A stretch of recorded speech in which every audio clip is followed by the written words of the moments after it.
Hello, darling girls, and a big welcome to the LEAN GIRL Fitcast, your place for motivation and mindset mastery on your fitness and your fat loss journey.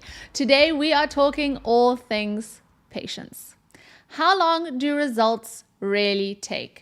And how do we dig deep and find more patience when we feel like maybe the progress is not as fast as we'd hope, or maybe we're getting to the end of the year, we're looking back and we think, I've been working so hard this year and I haven't made as much progress as I would like.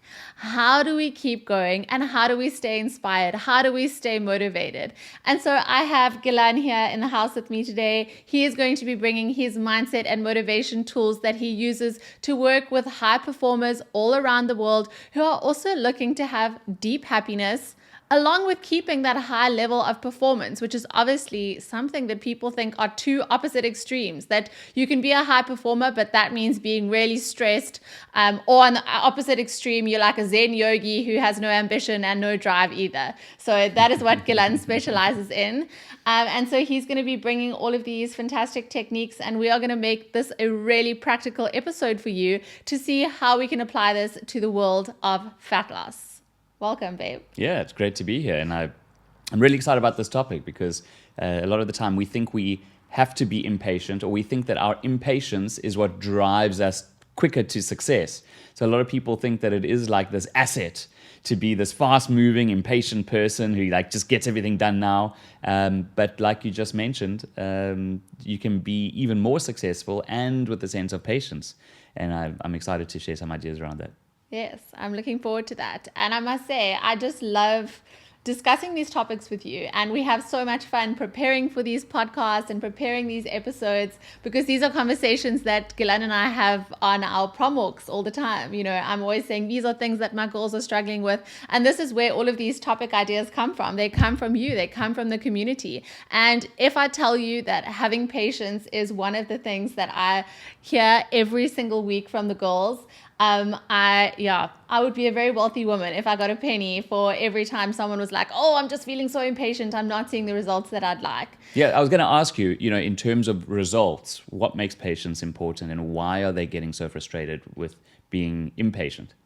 I think there are a couple of elements. One being our expectation of how long it genuinely takes to build a beautiful, strong, healthy, fit body. I think when you look at things like social media, it can give us a real false sense of how long things take. We see these extreme transformations, right? Of, 8 weeks, 6 weeks, and someone went from one extreme, now they're like completely shredded. And obviously a lot of it is also not real or not true, but we also don't think about the extreme measures that sometimes people had to go through to actually get that result. So I think firstly, it's just having having the right expectations. Secondly, it's when you are feeling impatient, it's like you believe that getting to that end result is going to be the answer to everything. And I think that's when we are in a rush. And I think the third element is that we're actually not enjoying the process. And I think we want it to be over with because we're actually not having fun, and we just like, oh my God, I just need to keep pushing through and keep stretching myself until I get to this end point where things are going to change. But I think just going back to the first point on expectation, I think being able to manage that, I always go back to what the science says, and once you look at the numbers, when you look at the math of how much you can, like if we're talking fat loss, how much fat can one genuinely lose in, say, a week? So if you know the basic math, but I will, for the sake of the podcast, I'll explain it. So you would need to have a 7,000 calorie deficit to lose 1 kilogram of fat. So if we had to take the average woman who is probably maintaining her weight on between 1,800 to 2,000, so we'll go with my short girls who always complain. They're like, damn, if I was just a bit taller, I would have more calories to play with. But let's say her maintenance is 1,800. So to create a 7,000 calorie deficit over a week, how much would that be? That would be 1,000 calories less a day. That's crazy. She would need to be eating 800 calories consistently to achieve that result of losing 1 kilogram a week. So when you unpack it like that, it's so clear as day to see that that is a totally unrealistic goal. Well, where are women getting this goal that they have to lose 1 kilogram a week?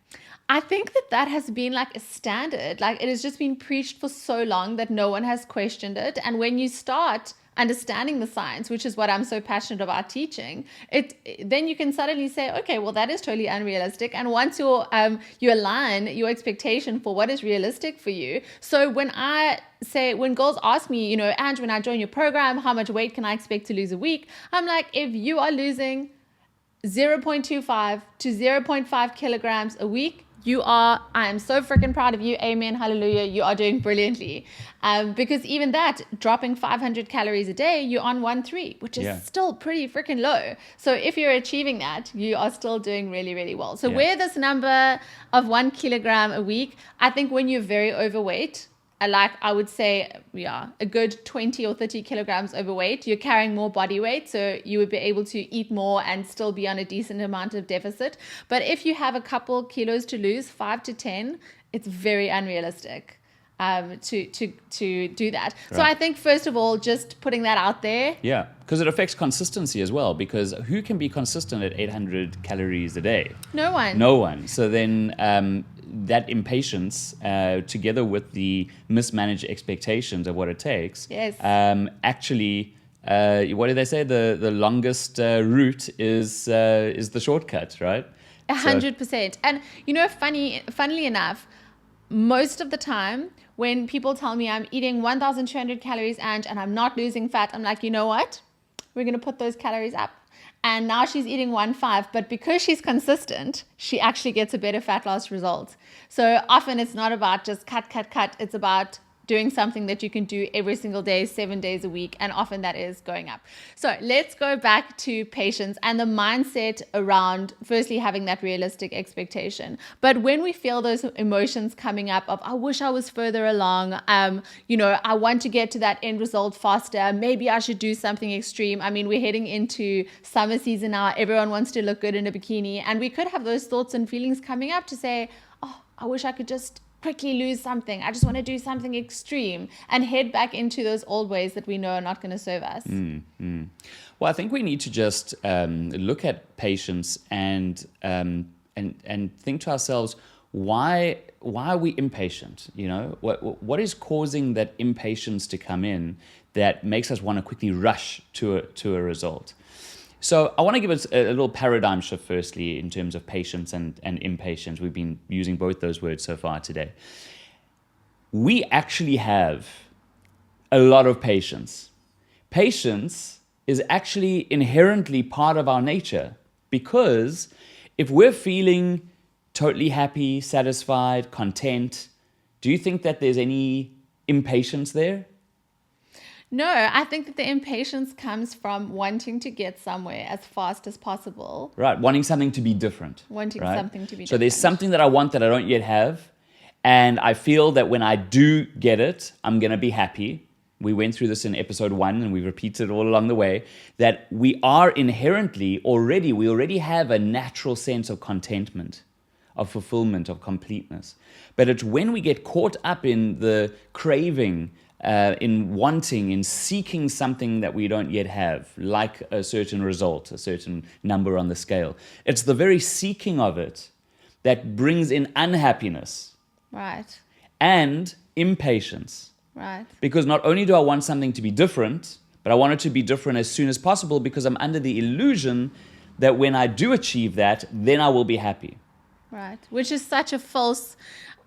anyone that has been on a fat loss journey, they will have in their mind these little milestones that they thought, when I get here, now everything is going to be perfect. I'm going to be so peaceful. I'm going to be so happy. And you get there and you realize, cuckoo, like everything's the same. Hold on, now I need to build muscle. Yeah. And then you go There's on always that something journey. else. There's always something else. And so, maybe you'll be happy for a very short period of time. But if the goals that we thought would make us happy for the rest of our lives really would, then we would all be happy because we've all reached goals that we thought were going to make us happy. And what we come to realize is that it's very, very fleeting.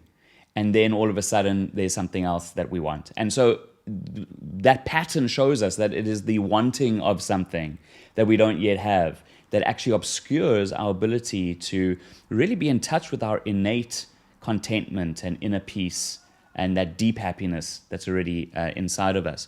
So the question really that we should be asking ourselves is, if already when I'm feeling that I'm okay inside, I've got patience, then patience is already available. It is when we're not feeling okay inside that we start to become impatient. So how do we let go of impatience? Which is the reframing here, right? Exactly. So a lot of people, as we said, it's like, how do I become more patient, or I need more patience? But exactly. Patience is not it's the something. opposite. Exactly. It's counterintuitive. Patience is not something that you get as if it comes in from the outside in, like the air you breathe or the food you eat. That's not what happens. You already have patience inside of you, but it's the sense of impatience that tends to take over, like a hostile takeover, and it obscures you from accessing that patience. So the real question we should be asking ourselves is, how do we let go of impatience? And so impatience, if we had a little petri dish in a lab, and impatience was like a bacteria that grows, it needs a certain habitat, a certain environment for it to be able to thrive. And the environment that attracts and helps impatience to thrive is when we feel like we are craving something, like we want something, we're seeking something, we want a certain result, and therefore we want it now. Or if we're resisting something. So if we want something to be different, so if we're resisting the way that we are right now, if we're resisting any part of our life, because naturally that resistance will cause us to want to seek for things to be different. So it's in the seeking and resisting that we create this inner environment in which impatience sinks its claws into and starts to thrive like a bacteria. So we need to just cleanse ourselves of that seeking and that resisting. So that is the one thing to note, which is really important. What we're discussing here is, how do we let go of impatience? And then we'll find that we naturally allow our inner patience to shine through and become radiant. And I really love that self-inquiry question, which I would just love to highlight again, just making this really practical. When we have that emotion come up of feeling, damn, I'm not as far as I wish I was, or my progress seems so slow. Because I think a challenge can be as well, when you've been on a fat loss journey or fitness journey for a while, is often we do experience faster results in the beginning. And then as things progress, they can feel a little bit more challenging. Things can take a little bit longer. And unfortunately, results are probably the most motivating thing. And when you feel like you're not getting that hit of, these big drops on the scale, or massive strength gains, or massive muscle gains, we can start to feel like, oh, is this even working? Like, are my efforts even going anywhere? And as we know, giving up is certainly not going to get us there any faster. Yeah. So I think just also going back to, so I would just love to reiterate that question when we are having those feelings pop up, to say, Yeah. I'm not okay right now. Like, how do we sort of get that feeling back to be like, okay, I'm going to take a deep breath. This is part of the journey. Building my leanest, fittest body is a life's work, and I'm on track. Yeah. So there is a self-inquiry, a question that we can ask ourselves, which can help us to let go of impatience. And before I give it, I think it's worthwhile mentioning that when we do have a goal, sometimes we're so zoomed in on a micro level, almost like day by day. Sometimes it's hour by hour. How am I feeling? And if we give ourselves permission to take 2 steps forward and 1 step back, then we know that we've got progress, but we're not berating ourselves every time we have 1 step back. It's like if you look at a graph and you see that there's a line that's going upwards, an upward trend of improvement and progress. But if you really zoom in, you'll find that it's got like little jaggedy lines, because there'll be 2 or 3 steps forward and then 1 step back. But that is the way life works, right? So we need to be able to give ourselves the grace of knowing that that's what the journey looks like. And because we can become very impatient every time there's that little 1 step back, and we want to give up. And so I think that this line from Bill Gates is relevant here. He said that we underestimate what we can do in the long term, and we overestimate what we can do in the short term. And this comes back to what we were talking about earlier around the expectations around fat loss, is that if we just stay consistent, you'll be shocked at the results that you'll achieve in the long term. It'll be more than you ever imagined would be possible. Yes. not only in terms of how much weight you can lose, but also how good you can feel about yourself. And you just give yourself that macro patience.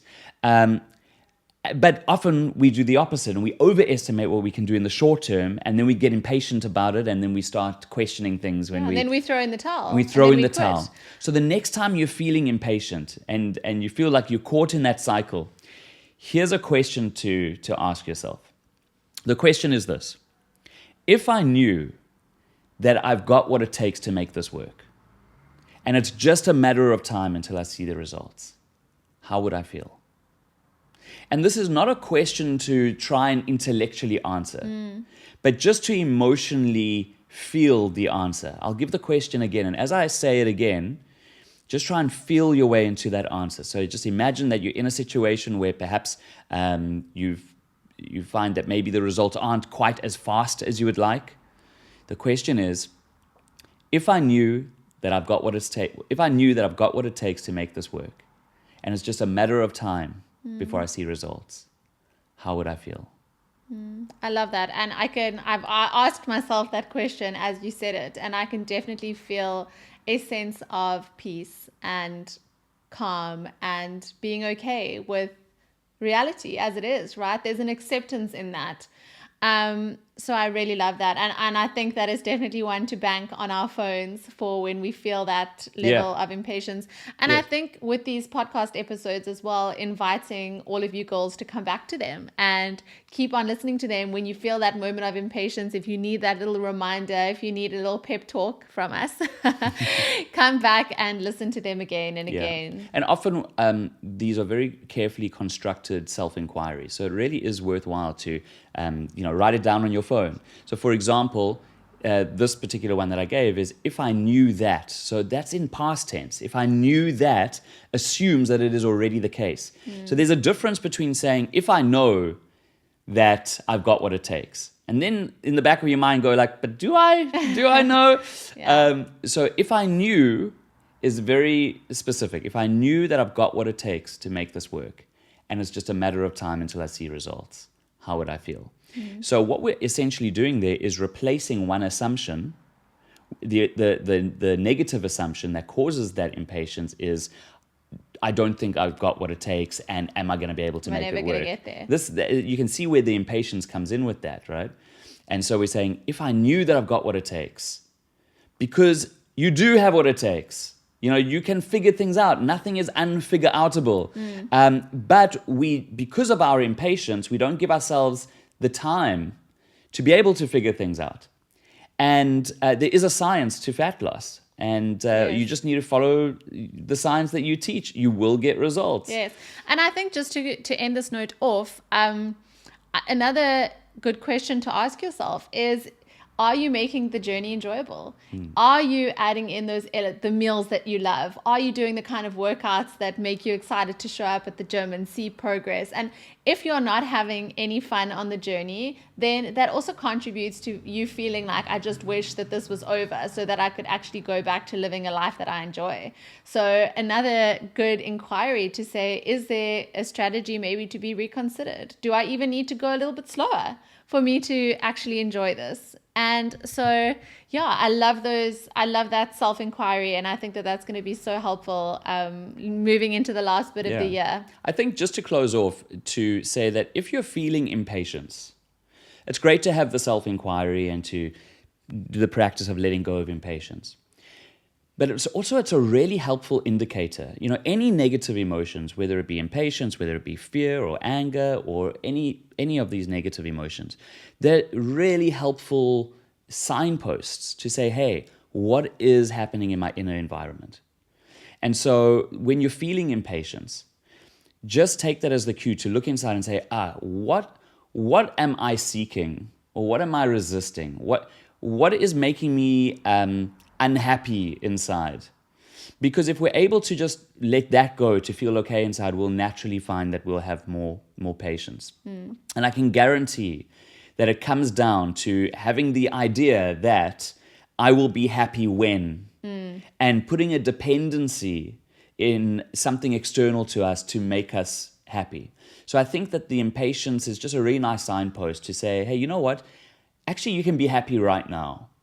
If you just realize that you already have that inherent happiness, and it's your very seeking for something to be different. So yes, we're going into the festive season now, and yes, there's kind of this last minute scramble to quickly shed the last few kilograms, which could naturally make impatience come in. And so I challenge everyone listening to say, well, like, who said that you're actually going to be happy if you do reach whatever this self-imposed weight is, number on the scale, just in time for the festive season. And I make a prediction as a mentalist. I make a prediction that if you do reach that number on the scale, and you've gone and tortured yourself, and it's been a highly unenjoyable process, then there will be the stress to maintain that. Then it's the stress to maintain Exactly. it. Now it's festive season, you've hit the number, and now you can't even enjoy yourself because you're just in the bad habit of always saying, I'll be happy when I get this, or I keep this, and all your happiness is trapped in this external condition. And so I just think that having the practice of letting that go will solve most of these problems. And that actually leads us very nicely into our 2 final episodes for this year, which is going to be focused a lot more around the festive season and how we navigate both the all or nothing mindset, which we so often slip into, or perhaps you have been making some progress and you feel like you've gotten to a certain point, and now we can kind of feel a bit anxious, like, am I going to lose all of my progress? Should I actually be indulging? And there could be a bit of fear around that as well. So I look forward to getting into those last couple of episodes, and I really hope that this podcast is adding some new mindset and motivation tools into your Lean Girl toolbox. If you enjoyed the episode, please leave us some love. Comment down below. Let us know if you're feeling a little bit more patient than you were when you started listening to this episode. And of course, please share this episode. There's always room for someone new to be getting their ears into the podcast and to be learning how to have more fun on this fat loss journey. Thank you so much for tuning in. Thank you, babe. If you want to learn more about Gilan's work, you can check him out on Instagram, gilan.gork. He has some amazing things there, specifically around how to be a high performer while still having deep happiness. So go and check him out on Instagram, and we look forward to seeing you back here next week on the Lean Girl Fitcast.